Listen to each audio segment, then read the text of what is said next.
Oh, Mrs. Garcia, you're a school counselor and new homeowner and grad student. You're an ANDER.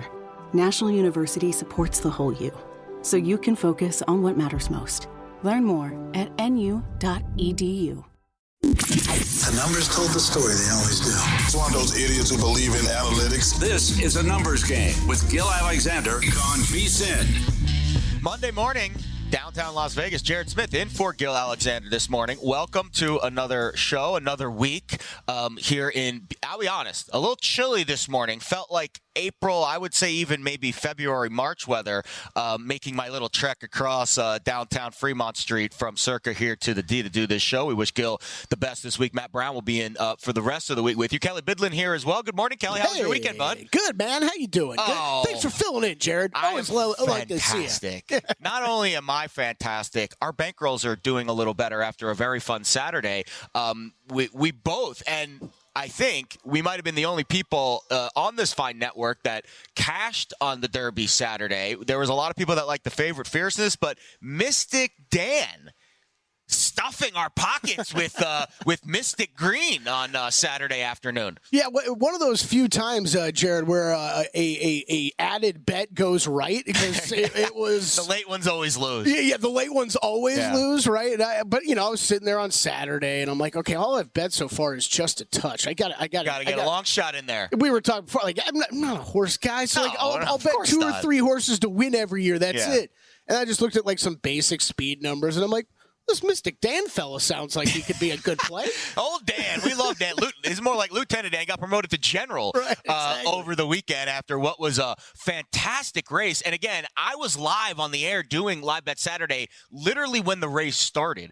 And, of course, sweating bets live on TV is an experience. It's so painful. And how often do you sweat a Triple Crown race on live TV? And again, I'm not, what is it, Larry Kalmus, the guy that does the play-by-play? He's fantastic, by the way, the guy that does the play-by-play for the race. They're all in line and ready for the start. And so the race starts, and I thought it was the 3-horse that broke, and he had the lead for pretty much the entire back stretch. And then I think it was Sierra Leone that kind of caught him right at the nose, and it was back and forth. I had no idea who won the race until social media informed me about like 3 minutes later, Mystic Dan, and then the celebration ensued. Yeah, well, it was by a nose and by a nose, like 3 horses right in a row. Like I'm not a big horse racing guy. I'm not a big motorsports guy, but like even that stuff this weekend was not, like NASCAR had like a photo finish, I believe. Like F1, you had somebody not named Max Verstappen win, so like that's a big upset deal. in itself, right there.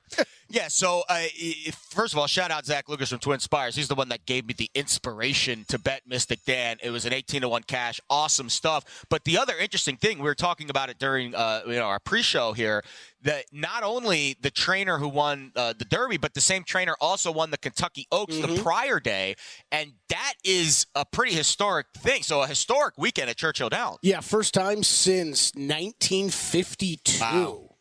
Mystic Dan's trainer, Ken McPeak, to win the Kentucky Oaks and the Derby same year. An impressive, I would say that is the peak of the horse racing industry right there. So congratulations to Mystic Dan. He's having a heck of a week. Kentucky Derby, Cinco de Mayo, he's just rolling it all over. No, Cinco de Mayo started out, and again, I'm complaining here in Vegas for, the people that are in like Chicago right now. They're probably like, what are you complaining about the weather? The weather in Vegas the last couple days has been like winter it's weather. Been wild. Well, the wind. 50-degree winds yesterday. I mean, it was 40 degrees when I walked across Fremont Street this morning. But again, I'm sure there's people out there in our fine country that are probably much worse off than us. Not as many worse off than our own VGK Golden Knights, who unfortunately saw their run end yesterday. Congratulations to a couple of Game 7 winners across the sporting landscape yesterday. The Dallas Stars move on to the second round of the playoffs. A tight game. It was 1-0, 1-1, 2-1, and in the third period, it was Dallas getting across the finish line there. So the Stars, Game 7 at home advance. They'll face the Avs in the next round of the playoffs. There is your Elite Eight in the Stanley Cup. I'll be honest, I've got an exacta. So our guy Johnny Lazarus, who covers hockey here for the network, before the playoffs started, gave me a Rangers over Oilers 43-1 exacta.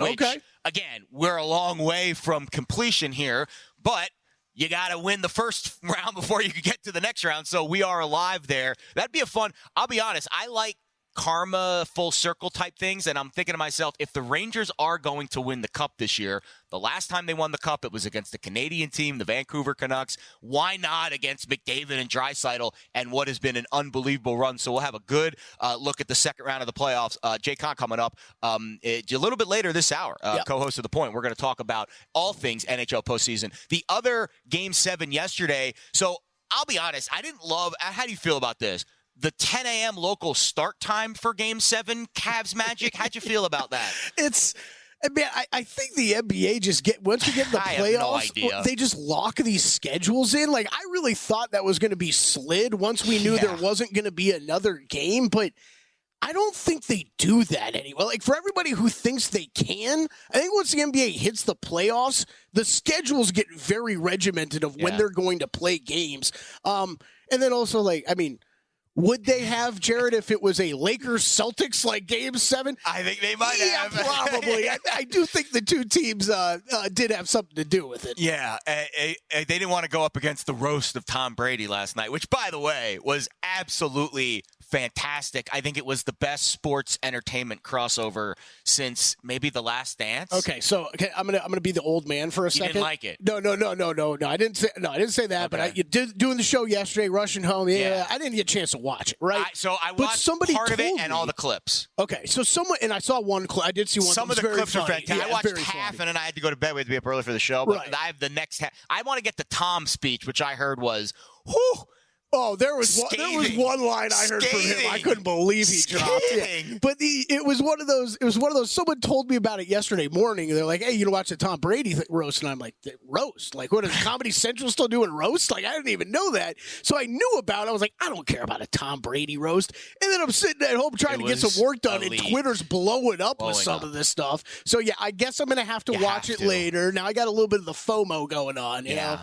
So the best part about. So I watched the first, I want to say, hour of it. So I was watching Vegas. I wasn't going to turn off a live Game 7 VGK to watch a roast. Like, the roast will be there for me. But then during one of the period breaks of the VGK, I started scrolling through Twitter, and I saw some of the clips. It's like, oh, man, this, I need to watch this. So after the VGK game ended, I got through about the first hour, and then I got to the Ron Burgundy part, and sorry for the spoiler there. Ron Burgundy does make an appearance, and that's when I was kind of like dozing off. I knew we had to be up early, so I was like, all right, I'll table the rest. I kind of feel like I got enough of it to whet my appetite. Kelley, it was incredible. Nikki Glazer, who is like a real comedian, I'll be honest, like Randy Moss was kind of like, like you could tell the jokes were written for him, and he was just reading them. Yeah, Drew Bledsoe was actually really funny. Really? But Nikki Glazer, who is an incredible comedian, she's got like 1 million followers on Instagram.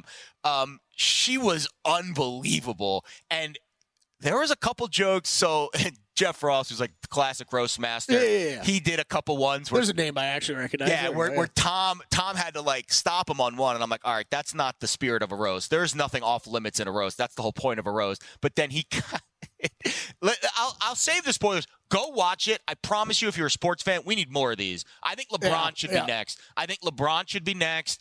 I don't know if there's another guy that really has that gravitas like Tom does, though. I mean, the big question is which of these athletes are thick-skinned enough to take the type of those I don't jokes? know if LeBron is. I don't know that he is. I mean, like they went after like Tom you said, I saw a lot of tweets. Bad. I saw a lot of tweets about Tom Brady looking pretty upset. So I don't know if he for sure had enough thick skin. All I know is he got paid a lot for it, though.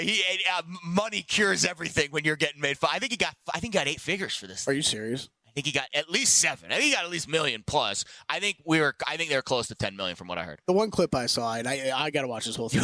But Tom Brady made a joke about Bill Belichick in the Ring Central camera. Like that was, I was like, I can't believe you just went there.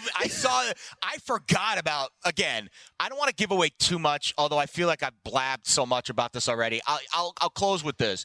If we don't get more of these because of this, I'll be shocked. I thought last night, if you're too PC, don't watch it. Let's just leave it at that. Because there was some stuff in there that I did not think they were going to go down this road. And they went down the road, and they plowed down the road. Like, it wasn't like they just dipped their toe in the water. Like, they jumped in head first, cannonball dive. Speaking of that, we've got a couple of NBA series to talk about as well.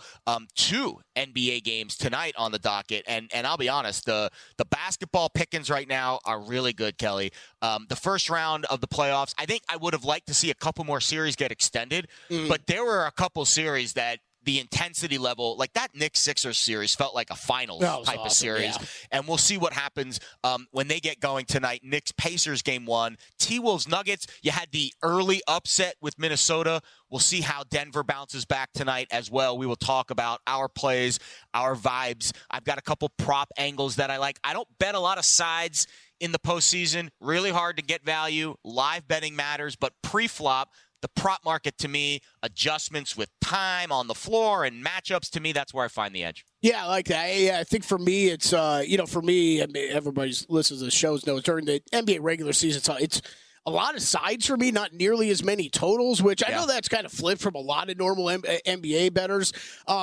This is the time of year, though, where I do think, for me, I recognize a little bit more value in some of the totals, some of the player props than I might attack throughout the course of the regular season. I know there are I got a lot of tweets about this yesterday.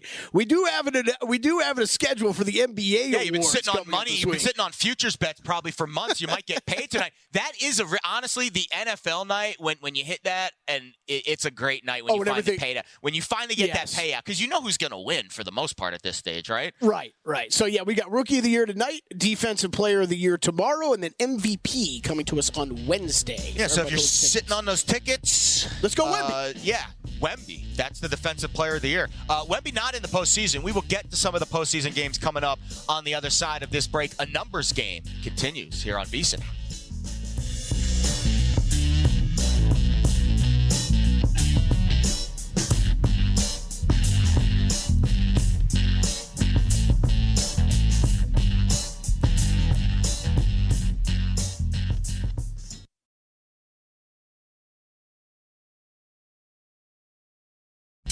A numbers game on VSiN, the sports betting network. Are you ready to become your own sports betting expert? Look no further than a VSiN Pro subscription, your ticket to Insider Insights, exclusive data winning strategies, limited time offering our annual subscription, unbeatable price. Look at that. Normally $240, you can grab it now for $200. Sign up today. We'll also give you an extra 2 months for free, 14 months of VSiN Pro access, less than 50 cents a day when you use the promo code ANG with VSiN Pro. Instant access, daily best bets.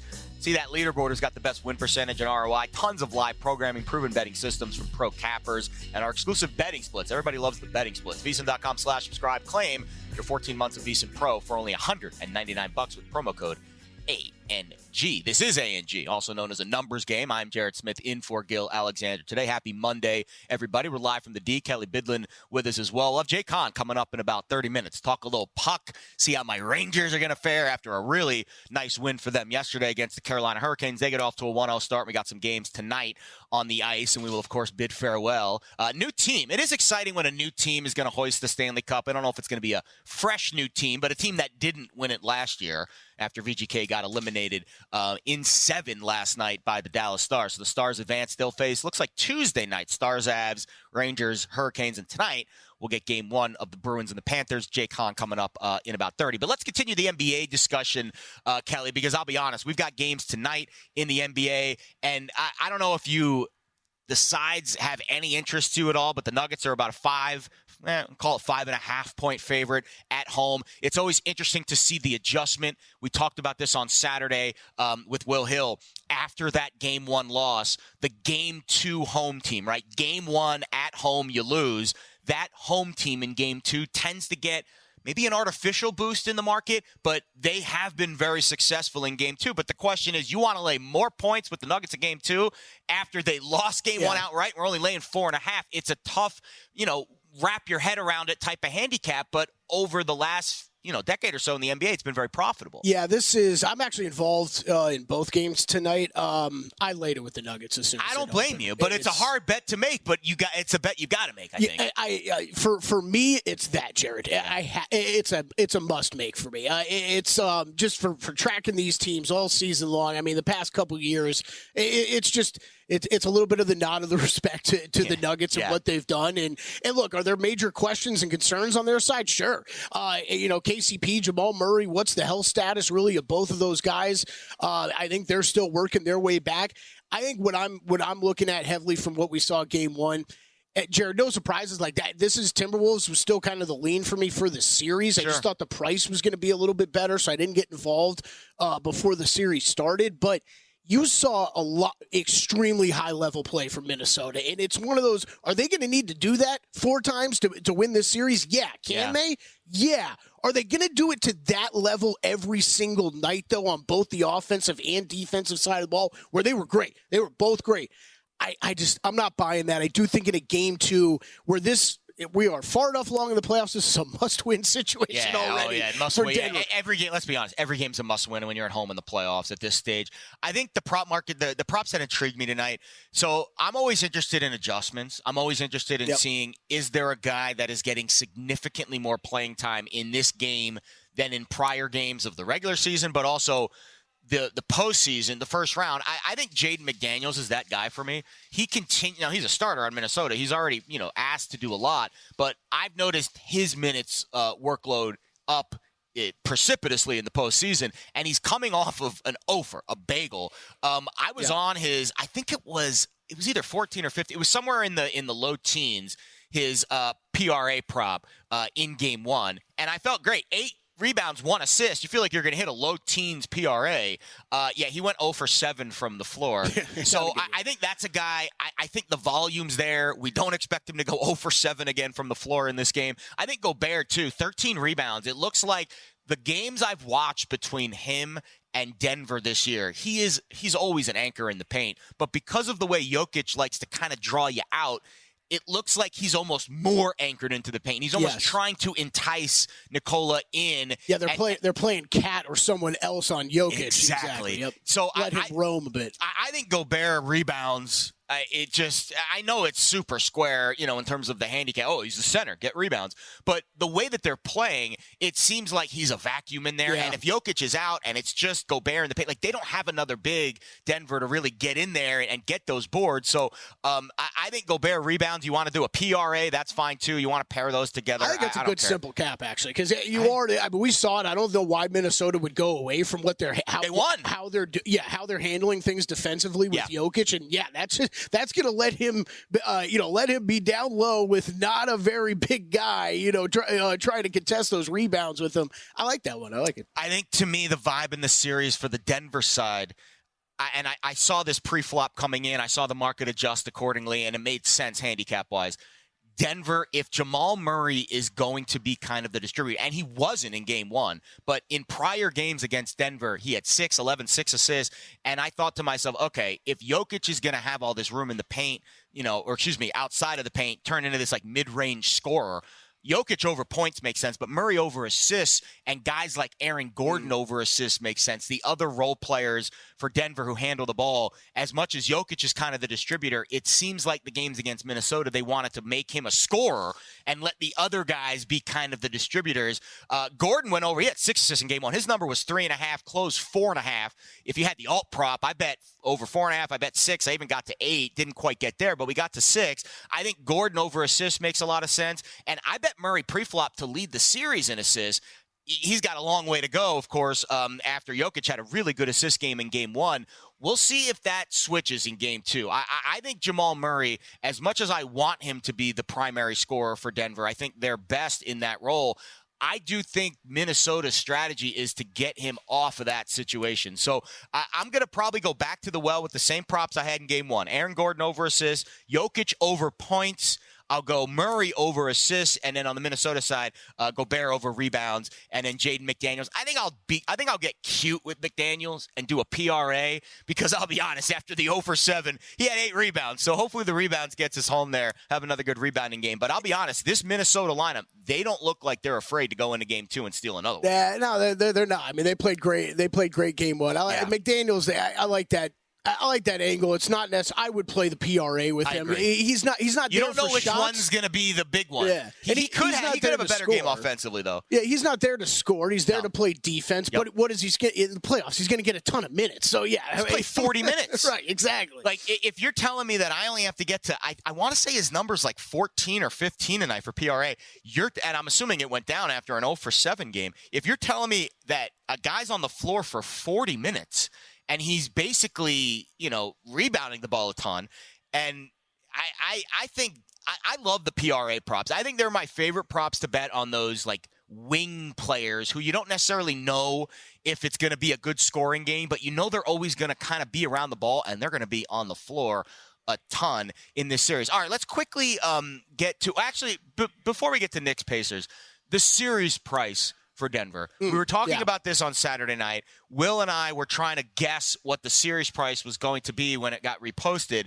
I thought basically -110 on both sides. I thought maybe Denver would get the benefit of the doubt and still be the slight favorite. At one of the shops, it opened like Denver, like +120. Like Minnesota was like -140. At DraftKings, it seemed like it was much tighter. I want to say it was -120 on the T-Wolf side, so they were getting the benefit of the doubt. Has that moved at all in the last 48 hours? Now we're still -120 and then even money on that one. That makes sense to me. Do you think there's value on the Nuggets at even odds?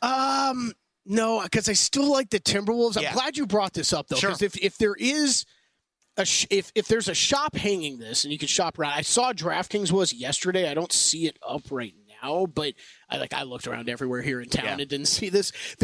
You're seeing a lot of these for game one, and then the series where it's like a parlay of pick game one winner and series winner. Yeah. I like Nugget. If you find one tonight, DraftKings had this up yesterday of who wins game two and then series winner. I would go Nuggets game two and Timberwolves for the series. I actually think that's good. I like the Nuggets tonight, but I still like the Timberwolves in the series. So if you weren't someone who got involved with the Timberwolves before the series, like myself, price just put me off of it. I actually think that's a way you can get back involved. So I'm hoping MGM or Caesar, someone posts something like that today. I'm gonna play that as well. Otherwise, I laid 5 with the Nuggets. I did play them in the first half as well. One of the better first half teams. That's an interesting angle. I'm assuming they jacked the first quarter, first half prices up pretty high on you. Yeah, I had to lay 3.5 on the first half. So it's worth it. It's a little. What's the first quarter money line for Denver? Like -140. I'm always interested to see the splits. Like, for example, Denver's a 5.5 point favorite in the game. So if you do the simple math, they should be a 3.5 point favorite in the first half. I bet the first quarter's like 3 because they expect Denver to come out guns a-blazing. I would say 2.5. 2. Nuggets 2. Yeah, that's not the worst. I would lay 30 or 40 cents on the money line because you can always push on the money line. In the first quarter, I would lay 30 or 40 cents in the money line for the first quarter for Denver. I mean, if you don't get the best first quarter for Denver tonight, just bet Minnesota to win the series. All right, we will get into my Knicks. Our Knicks, right? You're a Knicks fan too? I'm not a Knicks fan. No, okay, I don't want to lump you into that. In the series, buddy, so I'm sweating. He's a Knicks fan this week, baby. We'll get a little garden action, garden party on the other side, a numbers game.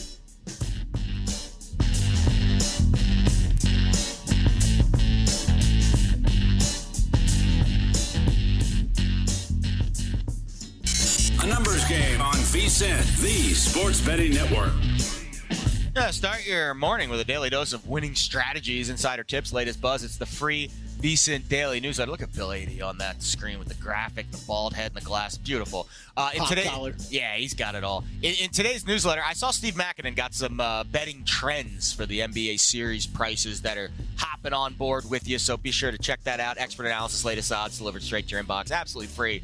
VSiN.com/newsletter to subscribe. Jared Smith in for Gil Alexander on a numbers game here Monday morning, live from the D. Kelley Bydlon with us as well. Jake Hahn coming up in 15 minutes talking puck. But let's get back to the NBA discussion because my Knicks, not quite Kelly's Knicks, although he's going to be on board with the Knickerbockers as they try to navigate the Indiana Pacers. A little old school matchup here. Everything that is old is new again. The last time, I want to say Knicks Pacers, it was 2014 when the last time the Knicks kind of made a little bit of a run in the playoffs. They lost to the Pacers in that round. That was a Carmelo-led team. It was a good season for the Knicks. Roy Hibbert was the guy that just went absolutely bananas in that series for the Pacers. I believe Paul George was still a member of the team then as well. So a little bit of a recycled matchup here. Of course, the original Knicks-Pacers dog fights in the 90s with Reggie Miller and all the fun stuff there. We are a long ways away from that. But this current Pacers team, very offensive-minded team. They're a fun watch. The Knicks, I don't know if fun watch is the way I would use to describe them. They're like a grindhouse. But this team is built for the postseason. They are built for tough, long, excruciating 7-game series. I don't know if we're going to get one here, but I do think this matchup favors the Knicks. Obviously, you're laying a big penny in Game 1. I'm a little bit weary of a Game 1 lightning strike for Indiana, but I'll be honest, as this series continues to stretch out, Kelley, I think the matchups favor the Knicks, especially on the perimeter, something that Milwaukee could not do. First of all, they had a lot of injuries they were dealing with. Second of all, they could not defend the perimeter. Tyrese Halliburton did whatever he wanted. He was a distributor. He was a scorer. He couldn't make a shot for most of the series. Still had an unbelievable output offensively in that series against the Bucks. But I'll be honest, Indiana still struggled in a lot of those games, even without Dame Lillard on the floor, even without Giannis Antetokounmpo on the floor. I think defensively, the Knicks defending the perimeter, you've got OG Anunoby, you've got Josh Hart, Jalen Brunson does his thing. Miles McBride is an underrated defender. I think Tyrese Halliburton is going to be in for a long series. Will he have his moments? Absolutely. But I would not be running to the window to bet a lot of overs on him, especially in Game 1. My guess is there's no doubles. There's a lot of guard perimeter switching at the top. The Knicks are very versatile with their defensive rotation. And I think it's going to have to be the other guys for Indiana that have to step up. Siakam maybe, but I don't know if there's a guy that can really give the Knicks problems, with the exception of Miles Turner. That's the guy who scares me in this series because I think he can stretch the floor, bring Robinson and Hartenstein out of the paint and shoot the three. But the guards for Indiana might be in for a tough series. Yeah, it's. I think that was a great breakdown right there. I mean, I think at the end of the day, just to like really simplify this, it probably comes down to which of those guards has the better series. And I'm just not getting in front of Brunson right now when you look at that, right? But the matchups are fascinating here because I think it's going to be interesting to see how OG Anunoby is deployed by the Knicks. Obviously, he is the stud defender in this series, period, for both teams. But do you try to take away more? I mean, do you have to play him on Halliburton? Are you okay playing some of the other guards on Halliburton and keeping him on Siakam? Because I am a little worried if OG gets involved out there with Halliburton too much, then Siakam, I think he could have a big series because you brought up a big point of Miles Turner stretching. That's the guy who scares me. Bringing out some of the bigs out of the paint and some of the great rim defense that the Knicks have. If those guys get pulled away and Siakam can work in the paint, that's a little concerning. Look, Game 1 tonight, I'm not touching. I'm scared. I'm not betting the Game 1. Other than props, that's it. They just went through a war with the 76ers. This game scares me tonight. Guys playing massive minutes, and we all know, if you've watched the Pacers at all this year, you know one thing. This team is looking to get out and transition as much as humanly possible and go as fast as they can. Tonight, I'm a little concerned, okay, if the Pacers are able to play a little bit better defense, right, Jared, create some turnovers, get out on the break, can these Knicks starters who have played that many minutes not be completely gassed by the fourth quarter, right? It's a little bit what concerns me for tonight. So I'm staying away from Game 1. I did get involved in the series, though, Knicks side of things. I think when we break it down, just really simplify what matters in NBA playoffs, right? Half court defense. Knicks far more superior than what the Pacers have. Half court offense, the Knicks are better than what the Pacers have on the half court sets and what they can run. And then rebounding. You are talking a massive rebounding mismatch in this series, and Knicks should dominate that.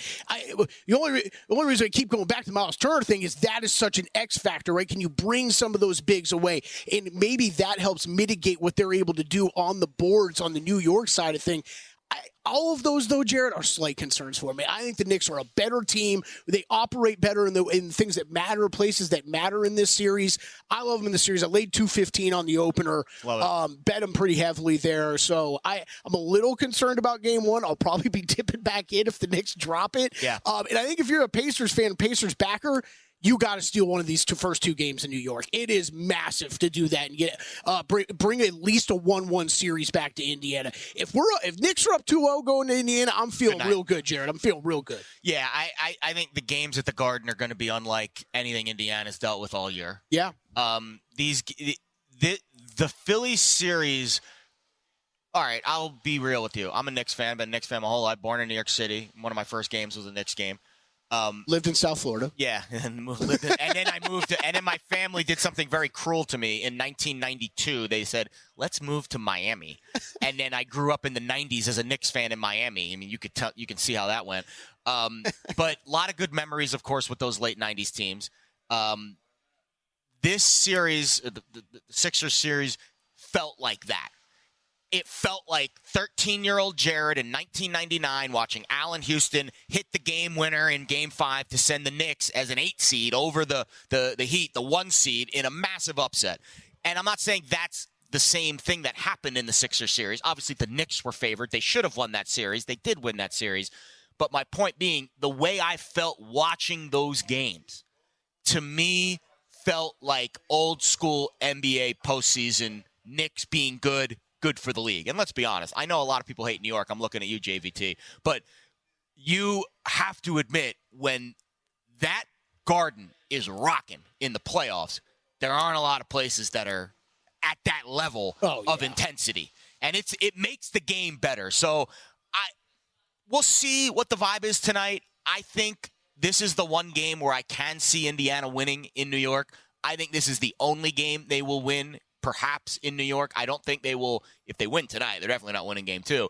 And if they don't win tonight, I don't know if they are capable of winning a game on the road in this series. And they're going to have to, because they're going to have to win at least one. I think the Knicks are going to take at least one in Indiana, because they're going to have one of those lockdown defensive games, and Indiana's going to struggle to score in one of them. So this is going to be a clash of styles kind of series.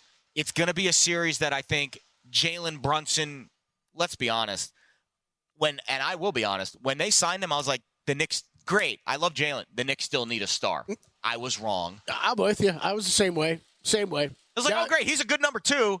They still need Giannis. They still need a LeBron. Like, no, I think they've got their Giannis, their LeBron right now. Maybe you were the same guy. Like, I was the guy who thought Dallas was undervaluing him, but still was like, but I'm not going to go out and say this guy's a superstar or anything. And he is. Is there any team? I'm just, as I'm perusing the series price now, any team that is more reliant on one guy right now? I don't think that there is. No, there definitely is not. I think you can put the Nuggets in the category of Jokic, but they also have Jamal Murray, who, let's be honest, I think he has been the best player in the postseason so far, especially the most clutch player in the postseason so far. Not named Jalen Brunson, who's also been incredibly clutch. Listen, guys, this isn't the sharpest handicap I'll ever give you, but this dude eats. He's gone 39, 47, 40, 41 the last 4 playoff games. Here are the games against Indiana this year. He's been incredible against the Pacers this season. I think that is to me, versus Indiana this year, the last 2 games, 40 and 39. 34.5 points, I think, is the total tonight for him to score. I think that's the only over I would bet points-wise for the Knicks tonight. Just let Brunson do his thing. Rebound-wise, Hart's been the guy. Anunoby's had some good looks. But I want to know who guards Halliburton. Yeah. If it's Hart, I'm not interested in his rebounding prop. Right. Just like I wasn't interested in Hart's rebounding prop the games they switched him on to Maxey. That was an OG rebounding prop. That was Mitchell Robinson and Hartenstein getting all the rebounds, because that lockdown defensive matchup kind of pulls you away from the rebounding action. So I'm not interested in any other, secondary props for the Knicks tonight. I think they win the game. Game 1 series price is -140. Knicks to win game 1 to win the series. That's fine. But Jalen Brunson, you're cooking tonight, bud. Over whatever your point total is. Bet the alts. He's getting a 40 tonight. All right, when we come back, Jake Hahn, NHL. A lot of fun stuff to get to on the ice. The numbers game rolls on next.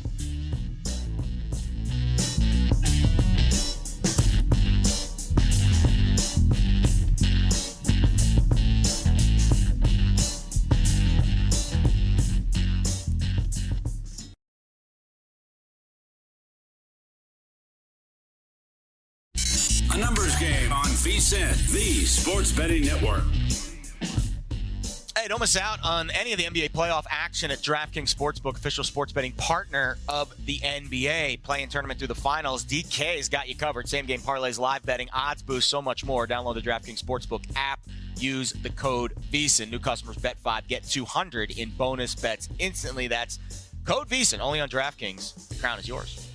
Numbers game Monday morning, downtown Las Vegas. I'm Jared Smith in for Gil Alexander today. It'll be Matt Brown with you the rest of the week. We wish Gil the best on his week off. Kelley Bydlon with us as well. And joining us now is a friend of the program. Excited to talk to this gentleman, co-host of The Point, the fantasy hockey show over on SiriusXM. He is Jake Hahn. Follow him on social media at JHahn4. Jake, good morning, sir. We are mourning the loss of our Vegas Golden Knights after a very impressive Game 7 performance by the Dallas Stars at home yesterday. So we will have a new Cup champion this year. Your overall thoughts on what you saw Game 7 yesterday between Dallas and VGK? Yeah, I'm coming to you guys from Toronto, where we're also mourning a Game 7 loss from a couple nights ago. But the difference is this city is very used to mourning Game 7 losses. It's just another year here in Toronto, another early May day. So nothing's really changed. Maybe a little bit different for Vegas. Although Vegas Golden Knights fans have had their fair share of heartbreak. Obviously, before the Cup win last year, there was some heartbreaking playoff exits as well. So they have stacked up a few of these. And look, it was a great series. It was a coin flip series. It really was. Every game, all 7 games, I think could have gone either way. So it deserved to go 7. Ultimately, Dallas gets that extra goal in the third period. And that's what some of these games come down to. Even Toronto-Boston Saturday night, you're watching that game thinking, well, this is just razor thin. It's going to come down to some sort of lucky bounce, maybe a bad call here and there. And that's ultimately what happens. It comes down to Boston making a nice play in overtime and winning the game. So I thought Vegas could have easily won that series. Ultimately, Dallas just gets that extra goal in the third period. And it's as simple as that. I think you could argue those were 2 of the best teams in the Western Conference. They just happened to play each other in the first round this year. Absolutely. Radek Faksa. I'm probably mispronouncing that name. He's from Czech. That goal yesterday, Jake, it kind of was like it took a funky bounce and then it kind of went off the corner. It almost hit like both posts at the same time, like where like the corner of the post kind of meets, but that's how thin the margins are in the postseason. You've got to be absolutely perfect. But how about this? Fox, a guy had 7 goals all year. He scores the game-winning goal in Game 7 of the third period to send Dallas the next round. Just incredible stuff. His reaction was fantastic. All right, let's get back to what we're going to see tonight. You were talking about the Toronto Maple Leafs just losing to the Boston Bruins in Game 7. They are back in action tonight on the road. Game 1 down there in Sunrise, Florida. Kelley and I know that part of town real well. Against the Florida Panthers. Florida laying about 50-ish, 55, maybe 60 cents at certain shops there. I actually seen a pretty a thicker number there. DraftKings Florida minus 170. Any early analysis for you Game 1 of the second round series between Boston and Florida? Yeah, well, this is a quick turnaround, obviously, for the Boston Bruins to go from a Game 7, and they got dragged through the mud those last few games by the Maple Leafs. They could have won the series in 5 games. The Leafs force it to 7. All 3 of those last games were just physical affairs where low scoring, really tight hockey games. So I just have to think that's a difficult ask of Boston to have to turn around that quickly, go out on the road and play a rested team like the Florida Panthers. And I just think this Panthers team is flat out better than the Boston Bruins and the Maple Leafs if the Leafs were able to win that series. I almost felt like that game between Toronto and Boston was a tier 2 championship, that we had our 3 top teams in the East already through, the Rangers and the Canes, who have already finished a game in round 2 on the Metro side, and the Panthers. And Toronto and Boston were basically fighting for tier 2 champions. So in my opinion, I just think Florida's clearly a better team and is going to win this series. The only thing I think that gives Boston a shot is Jeremy Swayman, who's playing as good as any goaltender in the National Hockey League right now. If he starts to frustrate the Panthers, I think that gives Boston maybe a chance to get Pasternak going and win a couple games in this series. But as for Game 1 tonight, guys, I think Florida rolls them unless it's a stand on your head type performance from Jeremy Swayman. How about Game 1 series double? I love these Game 1 series doubles. I do them in the NBA all the time. Panthers plus money, plus 110 over at DraftKings to win Game 1 and then win the series. Is that an interesting angle for you? Is that something you dabble with at all in the postseason on the hockey side? Yeah, I actually love that play. That's a great angle because if you're trying to get into back the Panthers and you're thinking, okay, I don't want to lay a bunch of juice here, that's a good way to do it. And then if they do lose the Game 1, you've obviously lost your bet, but then you might be able to double back on the Panthers to win the series, right?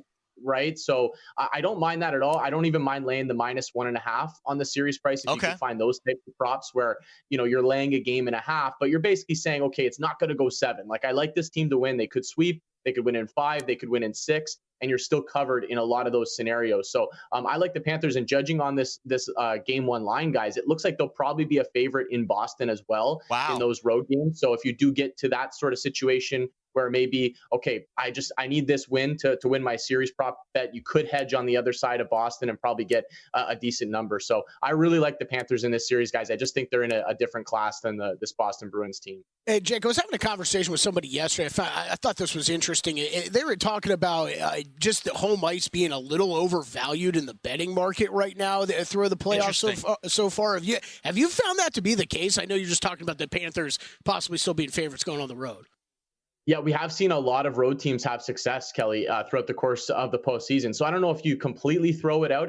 To me, it's a case-by-case scenario. Like, I looked at the Colorado-Winnipeg series from round 1, and that was a series where I thought home ice advantage matters so much here. And Winnipeg ended up dropping a game at home and giving Colorado the home advantage, which I think is so strong for them. And that's the series now in round 2 that I'm kind of looking at and thinking, okay, home ice really does matter here because Colorado is so good at Ball Arena. Dallas is really good at home as well. So I think it's case by case. There's certain series that I look at and say, well, yeah, the road teams could probably have success here. And I think there's maybe less of a home ice advantage. But there's certain scenarios where I think, yeah, the home team here really matters. And Colorado, Dallas probably jumps out to me as that. Rangers and Canes also jumps out to me as what could be a homer series, right? The Rangers at MSG, we already saw them win a home game yesterday afternoon, and the Canes are a terrific home team as well. So I think that's a series where you're going to see the home teams have a lot of success. Yeah, nice performance for the Rangers yesterday. And that it's always interesting to me because we saw this in the NBA in the first round with the Suns and the T-Wolves, right? The T-Wolves had home court, but the Suns were favored in the series. Same thing with the Canes and the Rangers yesterday. Canes favored in the series. The Rangers had game 1 at home, looked fantastic in the first period, Jake. Let's move over to that series because I don't want to say the Rangers took control, but they were the underdog in the series, winning game 1. Do you feel like the series price now, which is sitting -140 at DraftKings for New York, +120 for Carolina, do you feel confident that the Rangers kind of took control of that series, or is Carolina, in your opinion, still the team on the front foot, maybe getting some value there, +120 for them to win the series? Well, yeah, if you like Carolina, this is the time to bet them. I think this is truly a coin flip series. We've been waiting for this series for like 2 months, guys, because we knew these were the 2 top teams in the Metro. So it's like, I'm just glad it's finally getting underway here. To me, I think it should have been closer to a pick'em to open. I felt it was a little bit of disrespect to the Rangers to have home ice advantage and open at about +120. You could catch some +125s out there as well for the Rangers. Look, the underlying numbers, the analytics community loves the Carolina Hurricanes. Yeah. I love the Canes too. We can all agree that they're a great team.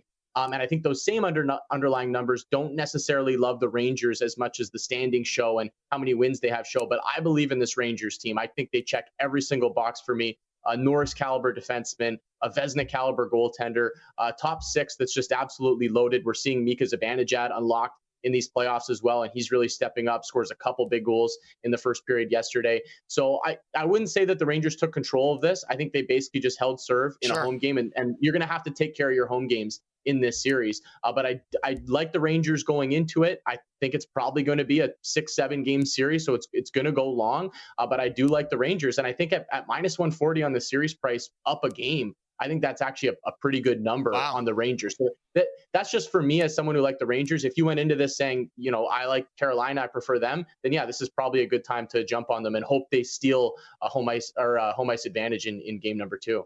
Rangers in 7 +425 right now over at DraftKings. If we think again, they will have. I always like to bet the series exactas, Jake, in both NBA and NHL, and I like to try to correlate it to all right.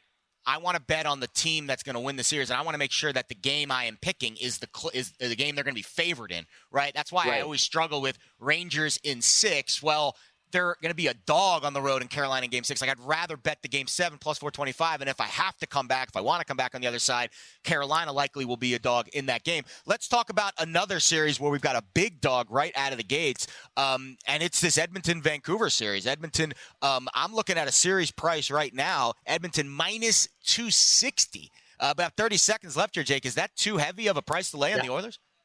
Yeah, speaking of a team being a dog with home ice advantage, that's the Vancouver Canucks. They've dealt with a lot of issues. They're down to their third string goaltender right now. So they really had to battle work to get through Nashville, which was clearly the most boring series of the first round. Not a lot happened there. Edmonton's going to make them play a different style. Edmonton plays at a much higher pace. So I'm curious what Vancouver looks like in this series compared to a much different style against Nashville. I think the Oilers rolled them, but I don't really love the series price. I don't think there's a ton of value in this one. Jake Hahn, co-host of the Point Fantasy Hockey Show on SiriusXM. We appreciate the time, pal. Good luck. Awesome. Great talking to you guys. Hour number 2 of a numbers game coming up next here on VSiN.